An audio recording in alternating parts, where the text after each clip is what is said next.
जय माता दी दोस्तों। आज मैं लेके आई हूँ महाअष्टमी कब है, इसका महत्व और कन्या पूजन का मुहूर्त, सब कुछ आपके साथ यहाँ पे मैं शेयर करने वाली हूँ। नवरात्रि का पर्व बड़ा धूमधाम से मनाया जाता है। नवरात्रि में अष्टमी और नवमी तिथि के दिन कन्या पूजन किया जाता है। महाअष्टमी कब है? 9 दिनों में माँ दुर्गा के अलग अलग स्वरूपों की उपासना की जाती है। नवरात्रि में अष्टमी और नवमी तिथि के दिन कन्या पूजन किया जाता है और अंतिम दिन हवन आदि करने के बाद कन्या पूजन किया जाता है। इस बार नवरात्रि का आरंभ 9 अप्रैल से शुरू हो रहा है और 17 अप्रैल को इसका समापन होगा। तो महाअष्टमी कब है? चैत्र नवरात्रि की अष्टमी तिथि को महाअष्टमी कहा जाता है। तो हमारे पंचांग के अनुसार नवरात्रि अष्टमी तिथि का जो आरंभ है वो 15 अप्रैल को दोपहर में 12:12 से होगा और इसका समापन 16 अप्रैल को दोपहर 1:22 पर होगा।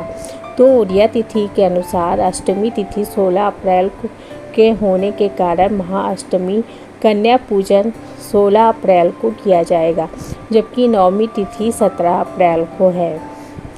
और कन्याओं के पूजन के लिए आपको मैं बता दूं कि मतलब कन्या खिलाने का जो महत्व होता है, क्योंकि हमारे शास्त्रों के अनुसार कन्या पूजन में 2 से 10 साल तक कन्याओं का विशेष महत्व बताया गया है। 2 वर्ष की कन्या को कुमारी कहा जाता है, 3 वर्ष की कन्या को त्रिमूर्ति, 4 वर्ष की कन्या को कल्याणी, 5 वर्ष की कन्या को रोहिणी, 6 वर्ष की कन्या को माता कालिका, 7 वर्ष की कन्या को चंडिका, 8 वर्ष की कन्या को शांभवी और 9 वर्ष की कन्या को देवी दुर्गा और 10 वर्ष की कन्या को सुभद्रा कहा जाता है। सभी कन्याओं का होना ऊर्जा का प्रतीक है और 9 कन्याओं के साथ एक बटुक मतलब कि एक लड़के को जरूर बिठाए।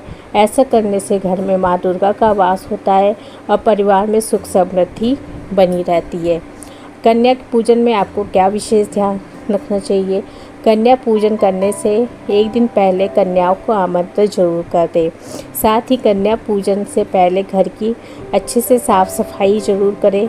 जब कन्याएं घर पे आए तो सबसे पहले उनके पैर धोकर पहले दूध से पैर धोए, फिर जल से धोए, फिर उनको कुमकुम का तिलक करें। उन्हें पूर्व दिशा की ओर मुख करके स्वच्छ आसन पे बैठाएं। यदि आपको कन्या नहीं मिलती है तो आपको क्या करना चाहिए?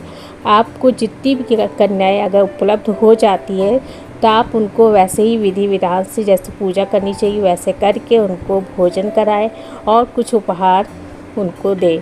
और फिर बाकी कन्याओं आपको 9 के हिसाब से खिलाना चाहिए। तो बाकी जितनी कन्या खिला दी आपने, उसके बाद आप मंदिर में जाके दे सकते हैं। मतलब किसी मंदिर में आपको कन्याएं देवी माँ के मंदिर में तो ज़रूर मिल जाएंगी। आप वहाँ पे भी जाके खिला सकते हैं, क्योंकि वहाँ पे भी नवरात्र के दिनों में कन्या पूजन किया जाता है। कन्या पूजन के दौरान आप कन्याओं को लाल कपड़े में थोड़े से चावल के साथ 1 रुपये का सिक्का अवश्य दें। ऐसा करने से माँ लक्ष्मी का वास आपके घर में हमेशा के लिए बना रहता है।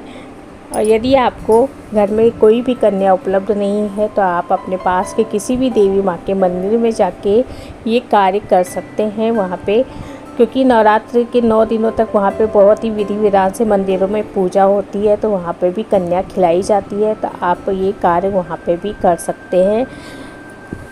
अगर आपको कन्या उपलब्ध नहीं हो रही है घर पे, तो अगर एक भी कन्या आपको मिल जाए तो उसका एक नौ दुर्गे का एक जो माता पार्वती का रूप मान के उनको वो भोग लगाइए और जो आप उपहार लेके आए वो उपहार दीजिए।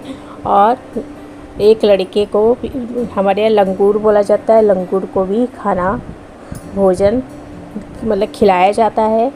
जैसे कि कन्या का पूजन किया जाता है, बस उनके पैरों में आप कन्या का जो रहता है, कन्या के हमारे यहाँ पैरों में आलता लगाया जाता है।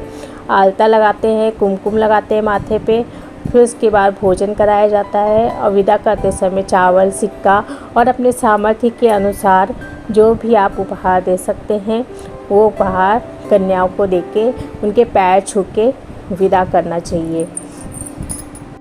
अगर आपके घर में कन्या उपलब्ध नहीं है तो आप अपने पास के मंदिर में जाके घर पे ही पैकेट बना लीजिए।